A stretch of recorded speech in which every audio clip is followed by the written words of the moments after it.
Olá a todos, sou o professor Douglas Oliani, presidente do Cinep Paraná. Estamos aqui hoje para fazer um bate-papo, uma conversa com o professor José Pio Martins, que tem toda uma experiência aí ao longo do tempo com algumas instituições de educação superior e que queremos aproveitar esse nosso momento, professor Pio, para que a gente possa fomentar um assunto que seriam os desafios de uma atuação estratégica nas instituições de ensino superior. Então, para a gente poder começar, professor Pio, eu vou pedir que o senhor se apresente e diga assim, um pouquinho da tua experiência e como é que as coisas aconteceram para a gente chegar aqui hoje. Pois não.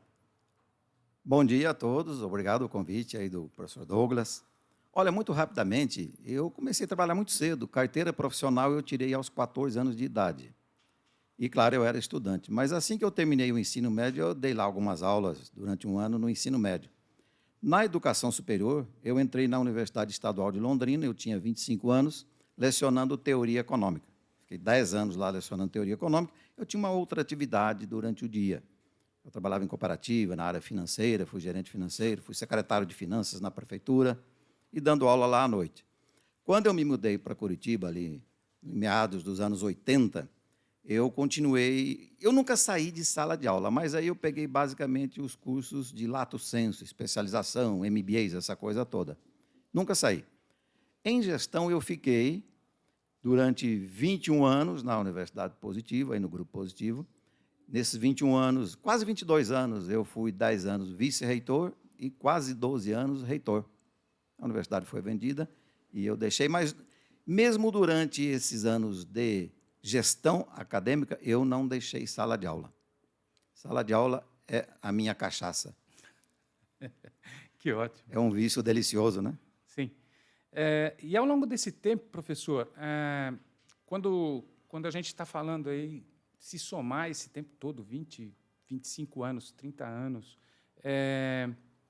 se a gente tivesse que lançar para o futuro isso tudo, pensando nas instituições de ensino superior, nós vamos tratar aqui a respeito da educação superior, como é que você observa para esse momento, para quando a gente fala de lançar para o futuro, que estratégias seriam essas que, com toda essa sua bagagem, você poderia trazer aqui para os nossos ouvintes?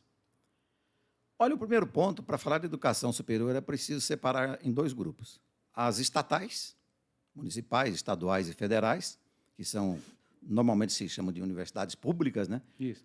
Vamos falar em universidade, não. Você tem faculdade, centro universitário e universidade. São as três naturezas jurídicas, três estruturas jurídicas dentro das instituições de educação superior. IES. Então, vamos falar IES. Há as IES, que são estatais, ou municipais, ou estaduais, ou federais, e as privadas. Embora o produto seja o mesmo, é a educação superior, que é, por definição, profissionalizante, há uma grande diferença em termos das estatais e das privadas. Eu gosto de sempre dizer, quando estou falando para um público geral que eu não conheço, o seguinte: no Brasil, nós temos dois sistemas regulatórios de educação superior. O chamado Sistema Federal de Ensino e o Sistema Estadual de Ensino. Por que isso é importante? Porque, por exemplo, se você pegar Paraná, as universidades estatais e estaduais, mantidas pelo governo do Estado, e se houver alguma municipal, essas estão no Sistema Estadual de Ensino, respondem ao governo estadual, à Secretaria de Educação, à Secretaria de Ensino Superior, quando há, e ao Conselho Estadual de Educação. E existe o Sistema Federal de Ensino. Sistema Federal de Ensino, há as universidades e institutos técnicos federais, mantidos pelo governo federal e regulados pelo governo federal. E as instituições de educação superior privadas, faculdades, centros universitários, pertencem ao Sistema Federal de Ensino. São regulados pelo governo federal, via MEC e outras estruturas, o caso da CAPES, que regula o estrito sensu, né? Isso. Mestrado e doutorado, e outros órgãos também que há por aí. Então, é preciso olhar tudo isso, né? Então, talvez o nosso foco aqui maior seja as IES privadas. Isso, de iniciativa privada, que a gente pode, até dentro desse contexto, eu quero aproveitar e dizer assim, né? E qual é o papel da iniciativa privada hoje, com aquilo que, se a gente tiver que considerar um número ideal de alunos formandos, a gente detém hoje a iniciativa privada 80% dos educandos do ensino superior, né? Que missão é essa da iniciativa privada em relação àquelas que são as públicas? Você pode dizer alguma coisinha para a gente, para depois a gente lançar para o futuro, olha, o que tem por vir nessa situação? Olha, Douglas, o primeiro ponto é o seguinte. Bom, então, resumindo, as IES privadas respondem ao Sistema Federal de Ensino, estão reguladas, comandadas e definidas aí pelo Ministério da Educação e outros órgãos. O que acontece é que quase que no mundo inteiro, eu andei estudando um pouco recentemente a história do ensino médio, o que é que acontece? Existe a educação de base. A educação de base está dividida entre a educação fundamental, que esta quase que no mundo inteiro é obrigatório para todo mundo. É quando se pega uma criança que vai lá para a educação infantil, vai para o ensino fundamental, pelo menos 8, 9 anos, e isso é para todo mundo. É a fase em que o sujeito adquire a linguagem, a escrita, o domínio dos números, domínio do raciocínio lógico, no nível fundamental.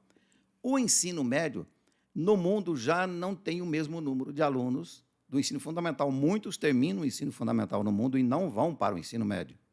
O ensino médio foi uma coisa inventada, tem uma história muito curiosa, para ficar entre uma espécie de ponte entre duas margens. Numa margem, a educação fundamental, educação infantil e ensino fundamental, e na outra margem, a educação superior. Num primeiro momento, o ensino médio foi para reforçar os aprendizados do ensino fundamental e preparar o aluno para ir para a educação superior. A educação superior, durante muito tempo, não era profissionalizante. Ela era, na verdade, eu chamo de culturante, intelectualizante. E ela, não sendo muito profissionalizante, acabou ocorrendo que, durante muito tempo, por exemplo, a profissão de pedreiro, carpinteiro, eletricista, mecânico, padeiro, tudo aquilo que havia 150 anos para trás, aquilo não era objeto de ensino superior, de maneira nenhuma. E então o que acabou acontecendo é que, durante muito tempo, a educação superior foi para muito poucos. Um dia um ministro da Educação falou qualquer coisa que a educação superior era para poucos. Naquele conceito, até a Revolução Industrial era. Veja, o primeiro trem que a humanidade conheceu foi em 1815, que era um trem que andava 50 quilômetros, era um trem de carga. O primeiro trem de passageiro que a humanidade conheceu foi em 1825. 1825 não tem 200 anos. Sim. E a Revolução Industrial tem essa marca ali do trem de ferro, né? Então, na verdade, não se falava em educação superior profissionalizante. Pois bem, o que acabou acontecendo, então, é que muito poucos faziam educação superior, e aí eram os intelectuais, os escritores, os pensadores, os filósofos, os juristas, os homens da ciência política, até porque as ciências sociais são novas. A ciência social mais velha é a economia, que tem 300 anos, 350 anos, tal como é hoje. Depois veio a psicologia, a sociologia. A sociologia é uma das mais novas, né? Tudo muito recente. Tudo isso para responder à pergunta, qual o papel da educação das IES privadas? Quando a humanidade teve a segunda Revolução Industrial, que é 1870, houve 3 invenções que, na verdade, revolucionaram o mundo. A maior de todos os tempos, a maior invenção de todos os tempos, do ponto de vista tecnológico, está aqui, a eletricidade.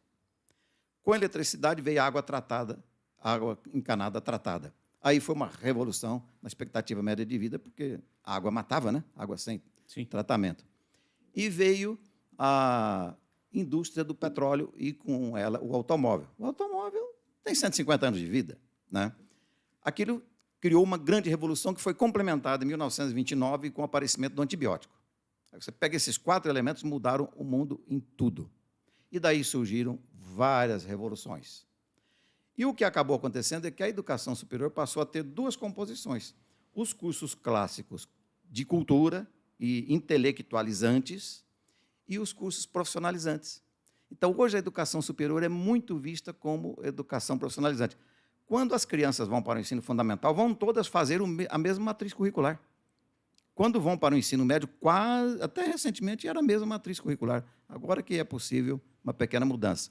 Na educação superior, o estudante é obrigado, aos 17, 18 anos, dizer em que curso ele quer se matricular. Numa época em que a expectativa média de vida está aumentando, ele tem que dizer aos 17 anos, quero ser farmacêutico, faz vestibular de farmácia, quero ser fisioterapeuta, vestibular de fisioterapia, quero ser contador, vestibular de contabilidade, quero ser advogado, vestibular de direito. Ali ele decide de certa forma, a profissão que ele pretende ter até os 90 anos de vida.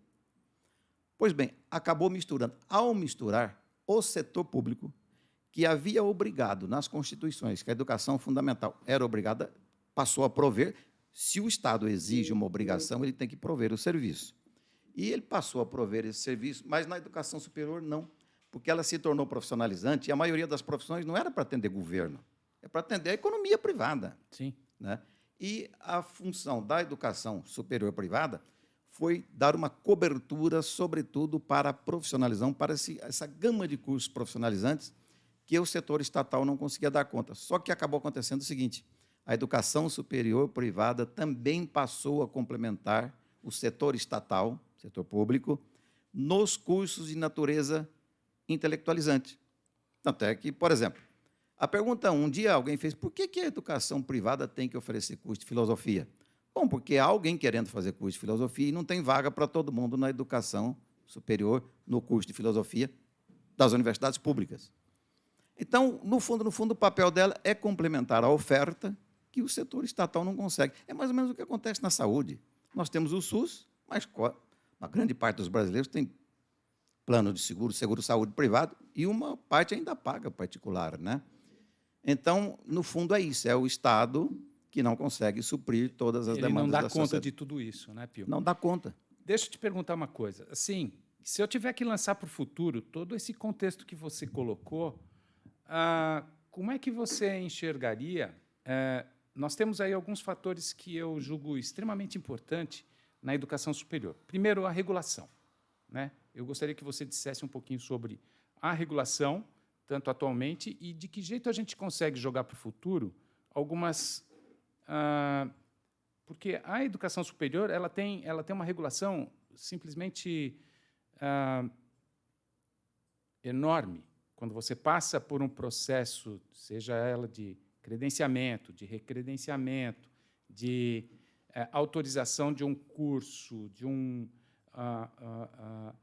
renovação de curso e todas esses atos, ele vem assim carregado de um movimento burocrático e que normalmente, pelo que eu entendo, aforando, e estou falando daquilo que são dentro daqueles 3 sistemas, as faculdades, centros universitários e universidades, alguns com deliberalidades que nem tanto acontecem da mesma forma. Por exemplo, o centro universitário ele pode lançar um novo curso dentro de uma determinada medida e fazer aquilo sem a deliberalidade, sem receber uma comissão ministerial. Como é que você enxerga essa regulação, esse movimento que ele tem uma característica extremamente burocrático, porque, às vezes, um credenciamento de uma faculdade leva 3, 4, até 5 anos, já vi por aí. Então, como é que você enxerga isso quando, do ponto de vista daquele que pretende ser um empreendedor da educação? Olha, Douglas, esse tema é lindo e dá uma conversa longa. Deixa eu começar dizendo o seguinte. Eu, quando era reitor da universidade, eu conversava lá com o coordenador do curso de medicina, ele falava assim para mim, Pio, o conhecimento não tem hierarquia, você é reitor aqui, mas eu sou coordenador de medicina, e do ponto de vista de conhecimento, eu sei mais de medicina do que você. Eu falei, claro, você é médico. O coordenador do curso de Direito dizia a mesma coisa, Pio, você não é advogado, o conhecimento não tem hierarquia, do ponto de vista lá do produto, ofertar curso de Direito, eu entendo mais do que você. Eu disse, olha, se você pegar uma instituição, seja faculdade, centro universitário ou universidade, que tenha, por exemplo, 20 cursos superiores, os coordenadores de cada curso, naquele curso, ele é a maior autoridade do ponto de vista do conhecimento. O coordenador de medicina é a maior autoridade do ponto de vista de conhecimento em medicina, o coordenador de direito, mesma coisa, o de contabilidade, mesma coisa, e por aí vai. Aí eu dizia para ele o seguinte, olha, deixa eu dizer uma coisa para vocês. E aí, daí nasceu aquela ideia de que educação não é mercadoria. Eu dizia assim, olha, eu sou economista. Economista, às vezes, peca pelo excesso de realismo e um pouco de falta de poesia. Eu digo assim, mercadoria é uma palavra que vem de mercado. Mercado é um lugar em que se faz um encontro de alguém que vende alguma coisa e alguém que compra alguma coisa. Do ponto de vista do comércio, o fato de que tem um aluno procurando uma instituição para fazer um curso e tem alguém oferecendo, e ele tem que pagar, porque a instituição tem seus custos, né? do ponto de vista da organização empresarial, do ponto de vista do fato de que você tem uma estrutura, uma infraestrutura física, terrenos, salas, laboratórios, máquinas e equipamentos, você tem uma estrutura de capital humano, o corpo técnico administrativo e o corpo docente. E você tem, na verdade, necessidades econômicas ali de todos os lados. Desse ponto de vista, a organização, a instituição educacional é uma empresa, tem mercado. E outra coisa, o fato de uma organização, de uma instituição não ser privada, não quer dizer que ela não seja uma unidade econômica. Se você pegar qualquer universidade estatal, federal, estadual, não importa, ela é uma empresa do ponto de vista do conceito. Lá tem infraestrutura física, é o capital físico, lá tem capital humano, é o corpo docente, o corpo técnico administrativo, lá tem um consumo imenso de insumos, desde energia, água, papel e aquela coisa toda, né? Então, é uma empresa econômica, é uma unidade econômica como outra qualquer. Ser unidade econômica é um fato da vida. Então, você tem que olhar a instituição de dois pontos de vista, do ponto de vista empresarial e do ponto de vista do conhecimento, do produto, que ali é ofertado. E essas coisas se misturam. Eu, recentemente, conversava com algumas pessoas sobre essa onda de empresas do setor educacional que abriram capital. E eu digo, os problemas são os mesmos. Eu começo dizendo o seguinte, por exemplo, eu gosto muito de mercado de ações. Rapidamente, em 1 minuto, o que é o mercado de ações? A Petrobras resolve, digamos, explorar um novo poço de petróleo. E ela precisa de 700 milhões de reais, mas ela não tem. Não tem no caixa e não quer tomar emprestado em banco. O que ela faz? Ela vai ao mercado e diz para a sociedade, eu vou lançar ações. Aí eu, você, vamos à Bolsa de Valores, porque ela não procura eu, você, compramos ações da Petrobras sem direito a voto. Quem tem direito a votar é só o governo, que tem a dono de 28% das ações. Então, o mercado de ações é um lugar em que a empresa pega dinheiro dos acionistas, que são sócios, geralmente sem direito de votar, ou ela pode até vender ações com direito a voto. A partir daquele momento, ela tem que remunerar o capital de quem aplicou. E eu conversava com alguns colegas a respeito dessa onda de abertura de capitais, lançamento de ações, os tais IPOs, que é a oferta inicial pública de ações. Isso. E eu dizia o seguinte, eu tenho muita restrição e você pode observar, invariavelmente, todo grupo educacional que lançou ações na Bolsa, fez a IPO, lançou por um preço a ação, vendeu e aí foi caindo. Não vou citar nomes, mas nós temos casos... Mas pode citar valor, não? Sim, eu tenho caso de... Por exemplo, no ano passado, houve uma instituição educacional aqui no país que abriu o capital, lançou ações a R$ 14, rapidamente estava 16, semana passada estava 3,20. Eu pensei que era 3,80 semana passada. Pois é, por quê? Você pergunta por quê? Aí eu começo a dizer algumas coisas. Vamos falar a respeito da regulação. Há 2 tipos de regulação. Esta regulação burocrática, as palavras são o seguinte, quando você quer montar uma instituição de educação superior, outro dia um amigo falou, se eu ganhar na Mega Sena, eu vou montar uma universidade. Eu falei, você não monta. Se você quiser montar uma IES, Instituição de Educação Superior nova, do zero, você tem que montar uma faculdade. Depois de um tempo, você pode pedir para o MEC credencia, esse é o nome. Credenciamento é uma autorização da instituição. Depois de um tempo, se você cumprir certos rituais, você pode pedir a transformação da organização acadêmica de faculdade para centro universitário. Depois de um tempo, se você cumprir outros rituais, você pode pedir uma transformação para universidade. Se você quiser ter uma universidade, você tem que comprar uma que já existe. Eu disse, então ninguém monta uma universidade. Pois bem, então existe um ritual burocrático. O MEC autoriza, credencia a implantação de uma universidade, ele credencia a transformação, a implantação de uma faculdade, credencia a transformação dessa faculdade em centro universitário, credencia a transformação em universidade. Então, isso é um ato de credenciamento. Periodicamente, o MEC fiscaliza para ver se ela está cumprindo o papel e recredencia, que é uma renovação do credenciamento. Quanto a cursos, o MEC tem uma autorização para a faculdade, ele tem que autorizar tudo, centro universitário tem autonomia para criar certos cursos, o MEC não precisa autorizar, e a universidade tem também autonomia para criar. Ninguém tem autonomia para criar 5 cursos. Medicina, odontologia, psicologia, enfermagem e direito. Esses 5, ninguém tem autonomia. Todos precisam receber uma autorização. Dada a autorização, periodicamente, o MEC tem uma maneira de fiscalizar, ou presencialmente ou online, né?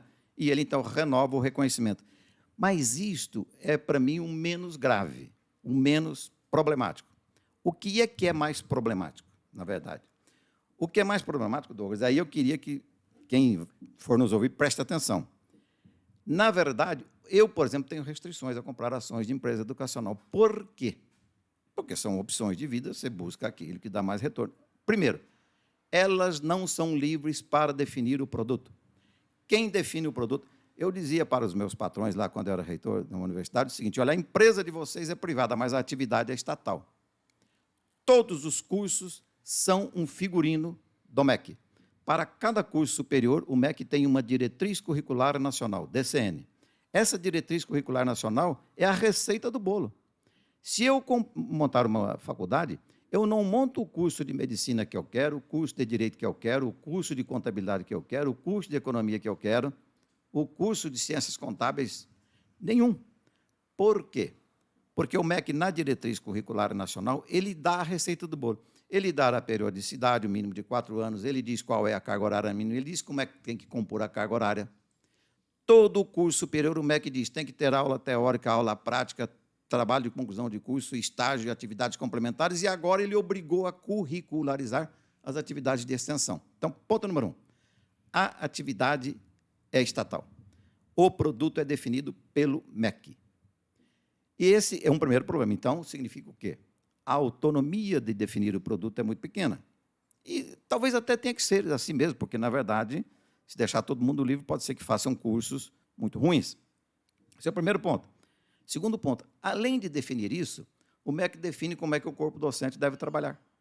Ele define que titulação tem que ter o corpo docente, qual o percentual. Por exemplo, um professor só graduado não pode dar aula na graduação. Ele tem, no mínimo, ter um lato sensu, uma especialização. Isso.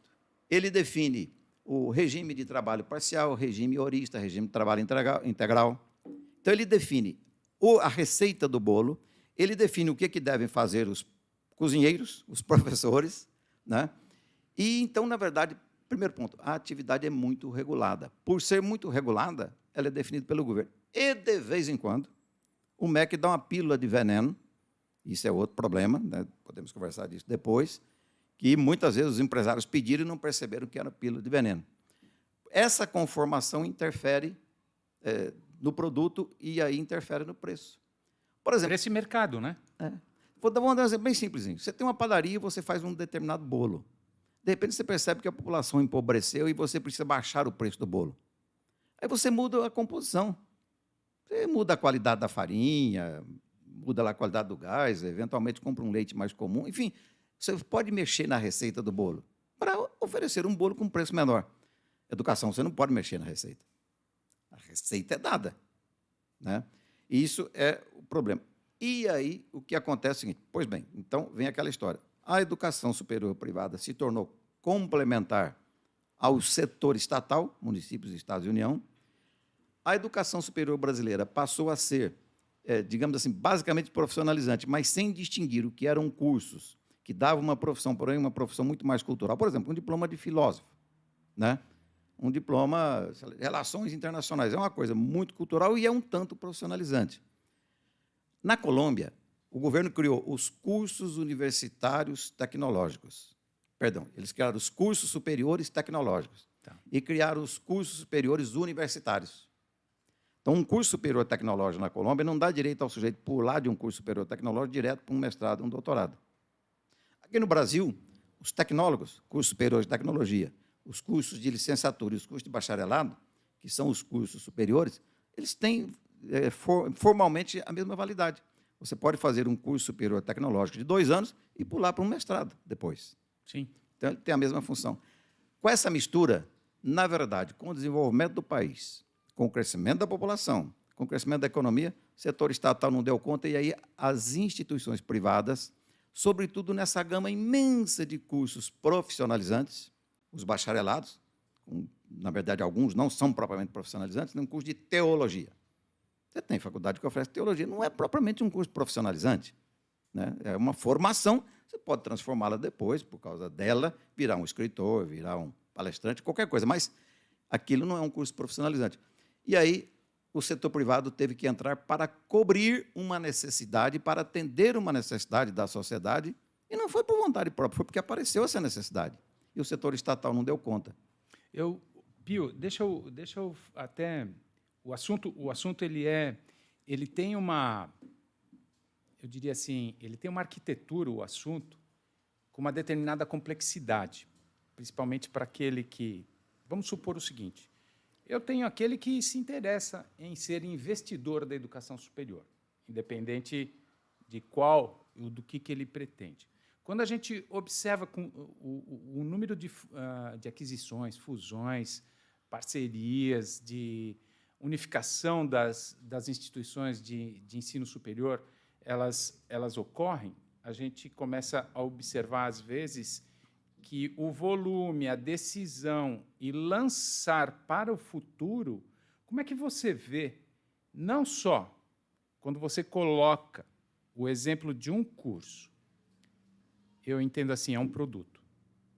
Eu entendo que aquilo é um produto de uma escola, seja privada ou seja ela estatal, pública. Então, como é que eu lanço isso para o futuro e digo assim, nós vamos dar conta de 33%, que é o indicador que se espera para um país ser chamado de desenvolvido? Hoje nós estamos com 18%. 18%. O que você pode jogar isso lá para frente e falar assim, nós temos que fazer isso, aquilo, outro? Que dica é essa? 18% é a fração das pessoas que no Brasil têm idade entre 18 e 24 anos, idade universitária, e só 18% estão em educação superior, né? Então, na verdade, para chegar a 33%, o Brasil, no caminho que está, não consegue com menos de 2 décadas. Isso tem razões. O primeiro ponto que eu citei, então, da educação que os gestores têm que pensar, os estrategistas, a atividade é regulada. Eu não defino o produto. É como se eu tivesse uma fábrica, eu não defino o produto lá. Então, esse é o primeiro ponto. E, por decorrência dele, a atividade não é livre. Ela é regulada pelo Estado. E, não sendo livre, ela tem uma pilha de problemas e uma margem de manobra bem menor do que uma empresa que não é regulada pelo governo. É claro que todo mundo tem que obedecer leis comerciais, leis tributárias, leis trabalhistas, leis ambientais. Todos têm que obedecer. Sim. Mas não é dessa regulação que eu estou falando da regulação direta da atividade, né? Então, esse é o primeiro problema. Atividade regulada. Segundo problema, com isso, a margem de liberdade é muito pequena, né, das instituições, e o que acaba acontecendo é que isso impõe uma pilha de sacrifícios muito peculiares. Muito peculiares. E aí eu diria o seguinte, deixa eu só fazer uma diferenciação entre o conceito de produto e mercadoria. Então, vamos lá. A questão essencial é a seguinte, o pessoal gosta de dizer que educação não é mercadoria, mas produto é tudo que resulta da atividade de produzir. Produzir é juntar os fatores de produção que são recursos da natureza, trabalho humano, capital físico, máquinas, equipamentos, prédios e uma iniciativa de alguém, iniciativa empresarial. Quem mobiliza esses 4 fatores para produzir alguma coisa faz um produto. O produto pode ser um bem material, essa xícara, esse microfone, esse relógio, ou pode ser um serviço. Então, o pessoal de marketing diz assim, o marketing de produto é diferente do marketing de serviço. Eu brinco com eles dizendo, isso é como dizer que o marketing de frutas é diferente do marketing de maçãs. Frutas é o conjunto, maçã é o elemento. Produto é um conjunto que tem 2 elementos, bens materiais e serviços. Aí é uma gama imensa de serviços. Então, todo mundo que se organiza, seja o Estado, seja uma instituição filantrópica, seja uma associação, seja um clube, seja um condomínio, seja uma fábrica privada, seja uma escola, todo mundo que se organiza para fazer um produto, um bem material, um serviço, está tendo uma atividade econômica, portanto, está elaborando um produto. Esse produto é mercadoria ou não? Por exemplo, uma creche que é sustentada com contribuições privadas e não cobra nada de seus clientes, na verdade, ela tem um produto, uma assistência a crianças que precisam de creche. Isso é um produto, é um serviço. O que não tem ali é uma mercadoria. Aquela criança, os pais daquelas crianças não compram aquela mercadoria. Então, aí é apenas uma maneira de fazer a oferta e a demanda e não tem ali o mercado, não é compra e venda, como numa feira, como numa escola. Alguém vai lá e compra um serviço, faz um contrato de prestação de serviços. Então, desse ponto de vista, tudo é produto. Agora, nem tudo é mercadoria. E o conceito de ser ou não mercadoria não é uma questão de nobreza religiosa, é uma questão de que, se aquele que recebe o serviço não é ele quem paga, então não tem ali um caráter mercadológico. Desse ponto de vista, sim. Agora, mesmo assim, aquela instituição tem um orçamento. ela tem uma estrutura econômica que ela tem que remunerar todos os seus fatores de produção, tem que remunerar o trabalho humano, tem que remunerar a infraestrutura física, tem que remunerar os materiais que usa e tem que remunerar, evidentemente, quem empreende, e, sobretudo, se for privado. Desse ponto de vista, significa o quê? Significa que todos têm os mesmos problemas a enfrentar. E aí nós falamos aqui, né, o título dessa conversa fala de estratégia. Você tem duas grandes estratégias. Uma estratégia é o que produzir. Outra estratégia é como produzir. Aí é uma estratégia empresarial. E é então que eu dizia para os meus colegas que diziam que o conhecimento não tem hierarquia. Eu dizia para eles, olha, cada coordenador de curso, no seu curso, entende muito mais do que eu, que sou reitor da instituição. Agora, a empresa, aí não. Aí ela é hierarquizada, sim, ela tem uma estrutura. Por quê? O que é a pedagogia? Pedagogia é uma ciência que se preocupa essencialmente em transferir o conhecimento da cabeça de 1.000 professores para a cabeça de 30 mil alunos. Essa transposição do conhecimento que o professor detém, que ele vai passar para os alunos, isso é a pedagogia. A ciência da pedagogia é como fazer, aliás, a história do ensino-aprendizagem, né? Esse processo exige uma estrutura empresarial, pública ou privada, estatal ou não. Então, desse ponto de vista, é uma empresa como outra qualquer. E aí, só que a empresa privada educacional esbarra, primeiro, como eu disse, na regulação do produto. Segundo, na pouca margem de manobra. E terceiro, eu gostaria de falar aqui mais devagar para os gestores de educação superior privada. Manda lá. Eu tenho um telefone celular aqui no meu bolso. Esse telefone celular começou lá atrás com a velha Telepar, no Paraná, lá em 1994. Comprei um celular. Eu estou com o mesmo celular desde 1994, não o mesmo aparelho físico, estou com a mesma linha, né? Claro que ele foi mudando de nome, aquela coisa toda, hoje é outra companhia. Pois bem, se esta companhia me tratar bem, eu vou, se eu morrer com 90 anos, eu vou, a minha vida inteira, um jovem que tenha comprado um celular aos 18 anos de idade, em 1994, se ele morrer com 88, ele vai ficar 70 anos como cliente da mesma empresa. Educação tem um problema. A própria instituição não tem uma base permanente consolidada de clientes. Por quê? Porque se você pegar uma instituição cujos cursos têm, na média, 4 anos ou 5 anos, né? Cursos superiores, basicamente 4 anos. Sim. Todo ano, a própria instituição expulsa 1/4 deles porque eles se formam.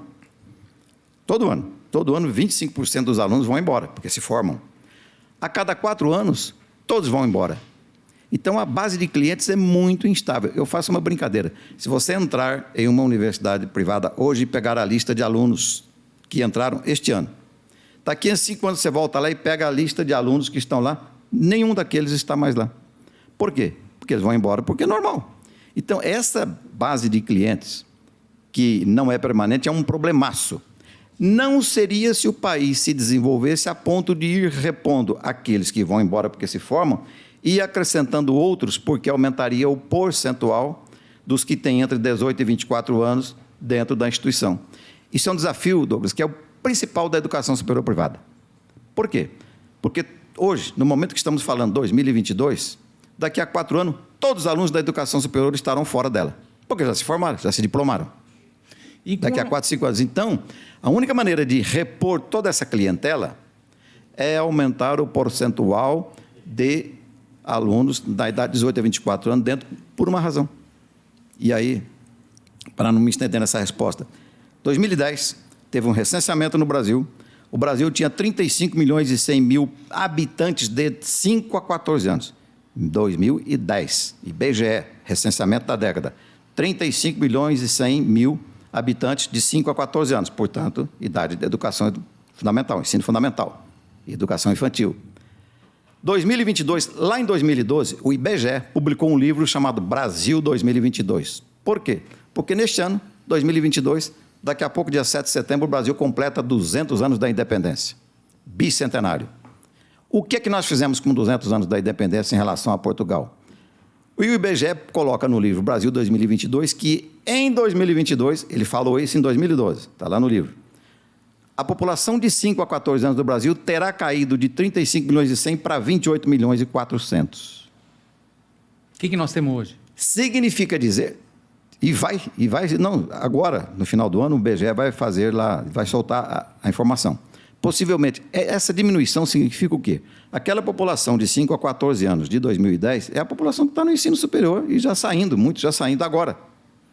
Significa dizer que a única maneira de toda a educação privada repor os alunos que saem das vagas, que desocupam porque se diplomaram, com a população crescente, é aumentar o percentual dos que tem 18 a 24 anos na educação superior e também acima de 24 anos, porque uma grande parte vai fazer um segundo curso superior por uma razão. Muita gente que aos 17 anos escolheu sua profissão, fez um vestibular, entrou, não vai chegar aos 80 anos na mesma profissão. Não. Primeiro, por questão pessoal. O sujeito disse, olha, quando ele chegar aos 40, ele falou, eu escolhi uma profissão quando eu tinha 17, mas não é o que eu quero mais. A vida é muito longa. Segundo, porque o mercado obrigará. O mercado obrigará. A vida muda de tal forma que o sujeito escolheu um curso quando ele tinha 17 anos, aos 40 ele vai escolher um outro e vai voltar à universidade. Aí a base de clientes volta. Mas isso é um problemaço. E tem outro problema. 2047 é o ano que o Brasil atingirá a maior população de sua existência. O Brasil encerrou 31 de dezembro de 2021, dados do IBGE, com 214 milhões de habitantes. Ele ainda sobe, vai até 243 milhões em 2047. Estima-se que em 2100, há algumas estimativas radicais da ONU, dizendo que o Brasil poderá ter 50 milhões de habitantes menos.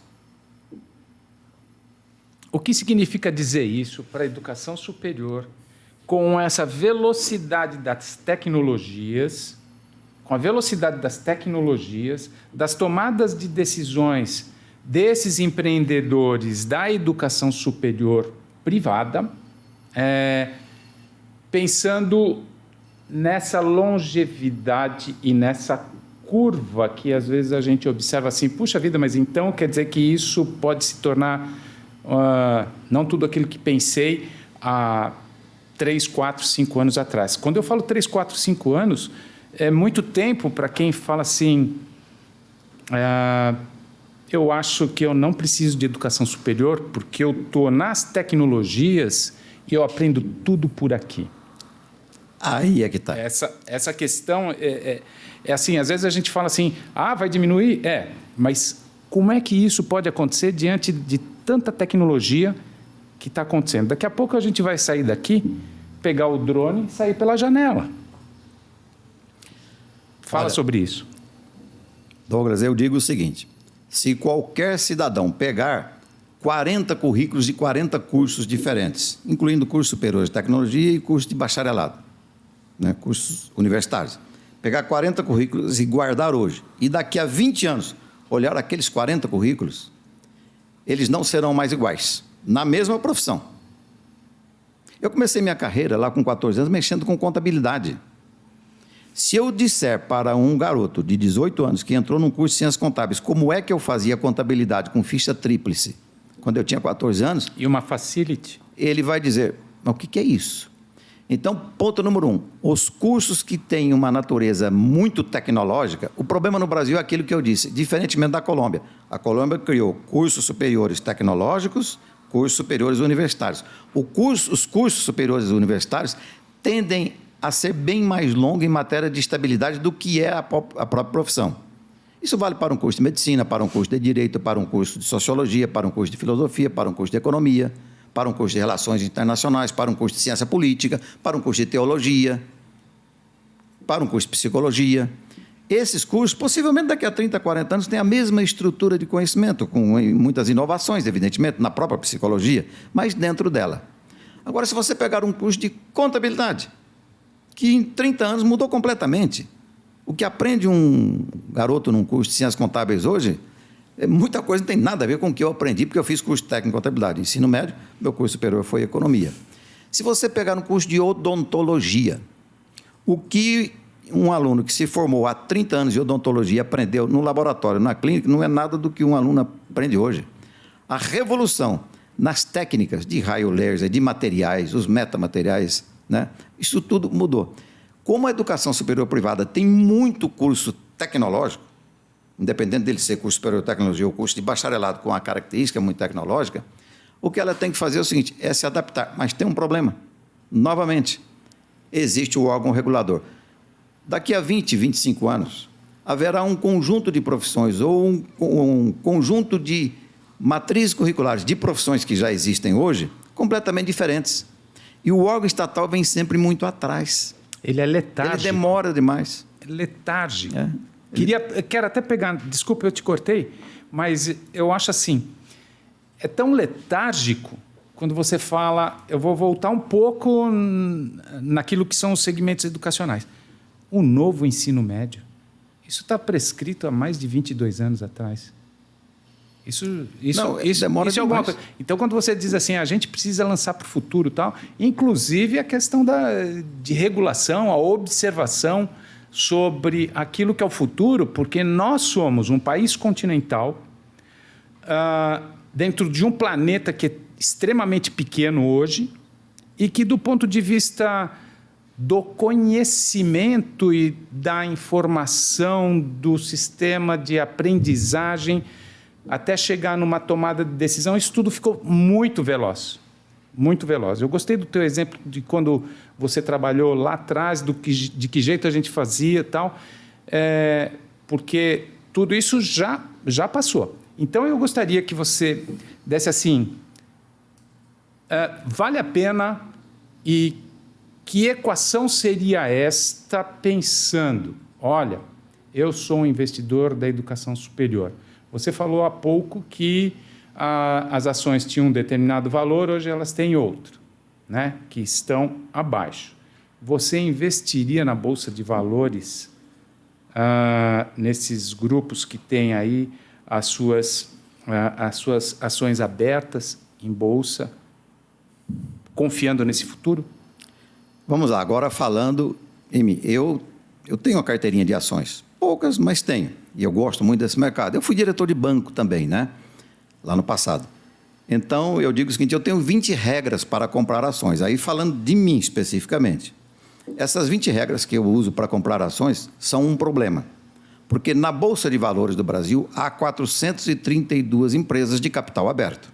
Você pode comprar ações da Vale do Rio Doce, da Copel, da Petrobras, do Banco do Brasil, do Itaú, do Bradesco, enfim, de algumas estruturas educacionais que nós conhecemos, né? Porque as ações estão lá. Mas o total de empresas listadas na Bolsa de Valores do Brasil é muito pequeno, são 432. Porque isso é uma coisa que eu diria para todo mundo que é gestor. Você não sabe o que é abrir o capital numa Bolsa de Valores. Você arruma um patrão muito pior do que o MEC. Muito pior, que eu quero dizer, muito mais pesado, muito mais exigente, muito mais complexo. Porque se eu tenho uma ação da Vale do Rio Doce, eu não tenho direito a voto, eu nem passo na portaria, a Vale nem me conhece. Eu tenho uma poupançazinha, eu tenho lá, posso comprar ações da Vale, ou do Banco do Brasil, ou da Petrobras, ou um título de um banco. Então, isso é apenas uma coisa eminentemente técnica, né? Não tem muita emoção nisso. Desse ponto de vista, para ir à Bolsa de Valores, a empresa tem que ter determinadas características que não são muito peculiares de empresas de educação, como não é muito peculiar ao hospital. Você não vê tantos hospitais com ações lançadas na Bolsa de Valores. Aí tem que entender o que é o mercado de capitais, para saber, sobretudo o mercado de ações, para saber como ele funciona. Então, eu digo o seguinte, todos os grupos educacionais privados que foram para a Bolsa sofreram muito por uma razão especial, além de todas que eu já falei. A Bolsa obriga a empresa a fazer balanços trimestrais, não é mais anual, trimestral. Balanço, não é balancete, não. Tem que fazer balanço, tem que apresentar resultado. Se uma empresa passar 2 trimestres com resultado, não digo nem negativo, não é prejuízo, mas com resultado que seja um lucro, porém muito pequeno, de maneira que o sujeito possa vender sua ação e comprar de um outro que dê mais lucro, né? Por que o sujeito vai ficar com a ação de uma empresa educacional se ele pode comprar ações do Banco do Brasil e receber dividendos? Sim. Então, na verdade, ela não tem muita margem, ela não pode suportar dificuldades por 4 trimestres, porque aí é o que acontece. Tem uma pandemia, passa um ano terrível, os resultados são horrorosos, o que o investidor faz? Quem tem a ação daquela empresa vai lá na Bolsa, vende, porque ele quer comprar da Petrobras, ele quer comprar da Copel, ele quer comprar da Sanepar, quer comprar, enfim. Tem as empresas de energia, de logística, enfim, são 430. Eu, por exemplo, tenho 20 regras para comprar ações. Eu estou montando um curso sobre isso. Quero explicar quais são minhas 20 regras. Só que minhas 20 regras têm um problema. Das 432 empresas que tem na Bolsa, eu só compraria ações de um grupo de 40. Tem 370 lá que eu não compraria de jeito nenhum. Então, isso aí é um outro assunto, mas eu acho muito problemático. E quando, então, o rabo começa a abanar o cachorro, a cabeça do cachorro sai do coxo de alimento, porque o rabo é que está abanando ele.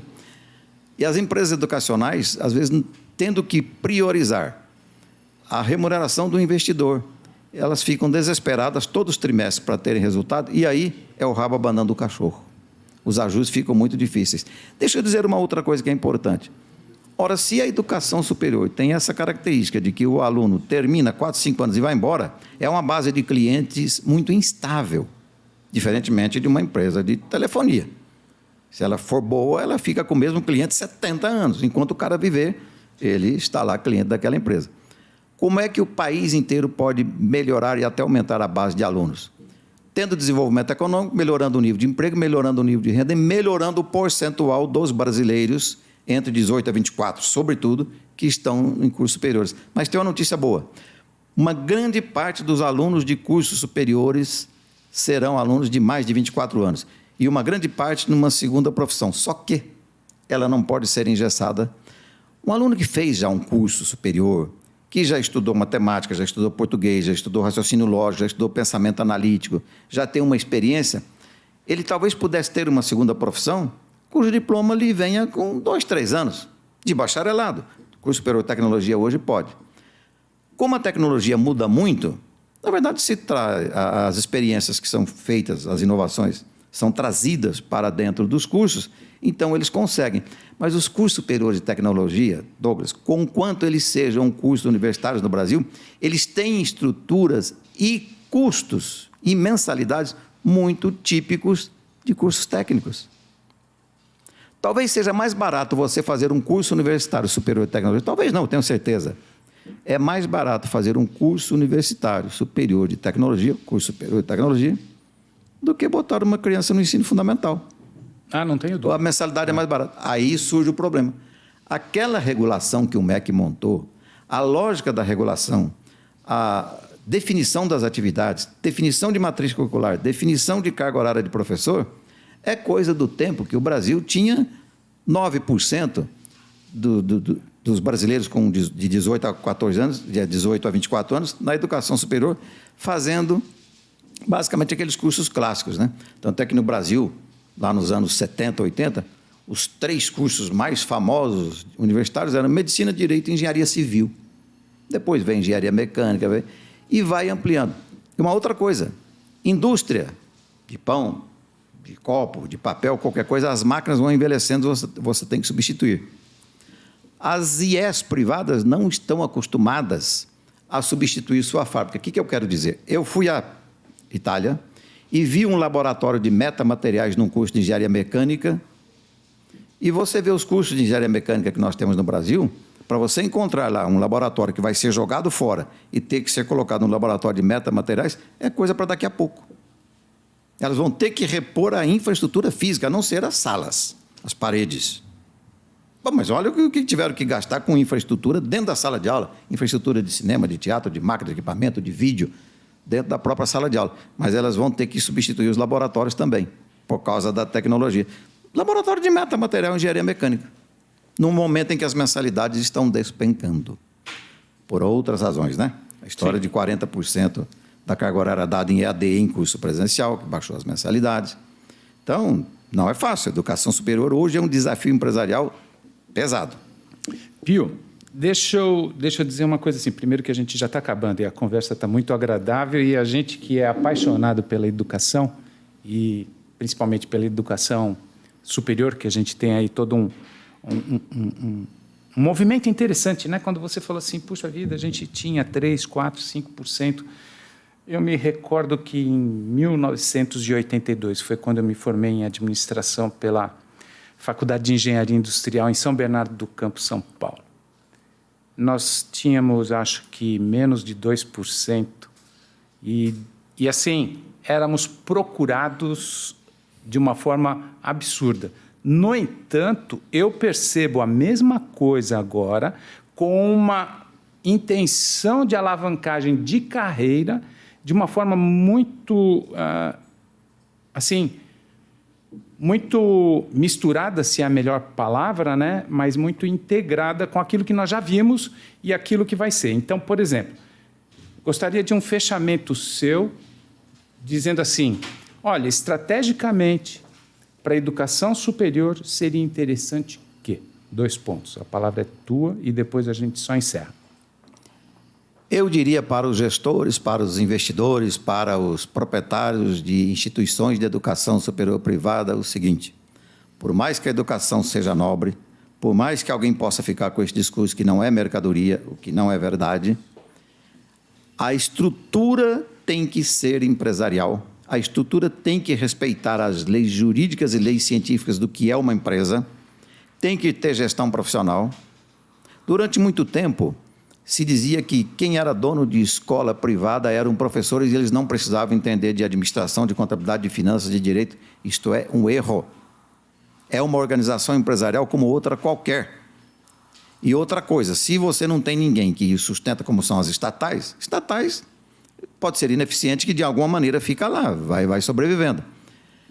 Aceitar que uma instituição superior de educação privada não seja uma empresa é talvez condená-la ao fim, o que é terrível para a sociedade, né?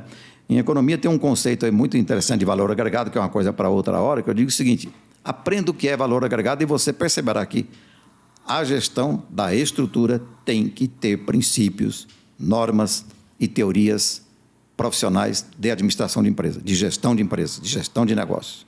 Isso é fundamental. Esse negócio de achar, não, eu sou um grande professor, vou montar uma escola e vou virar... Por fim, você pega aquele sujeito que é um grande cozinheiro, aí ele monta um restaurante.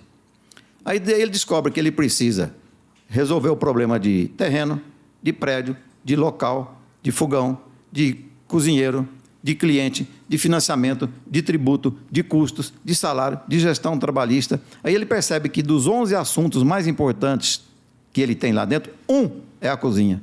10 não tem nada a ver com a cozinha. É a mesma coisa escola.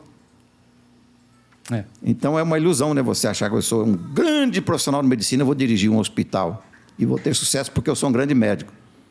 Aliás, os grandes hospitais, os dirigentes não entendem nada de medicina, quer dizer, no sentido de que nenhum deles é cirurgião, né? Mas muito bom. Professor José Pio Martins esteve conosco aqui hoje, trouxe toda essa experiência, esse cabedal de ideias que a gente pode, de alguma forma, montar até alguns cenários para o futuro. Então, eu quero agradecer muito, professor, e dizer assim, é uma honra e um respeito bastante grande por tudo que você já fez, da minha parte, e dizer assim, a gente ainda tem muito que conversar até os 90. Vamos conversar. Tá uma bom. Frase final. Tá bom. Manda. Felizmente, lá na Universidade de Chicago foi publicado o seguinte: os 2 setores que devem crescer mais no mundo nos próximos 30 anos são educação e saúde. Que ótimo, que ótimo. Excelente notícia. Muito obrigado. Quero agradecer a todos vocês que estão nos assistindo e encerrar aqui essa bela entrevista. Muito obrigado. À disposição. Abraço. Um abraço a todos.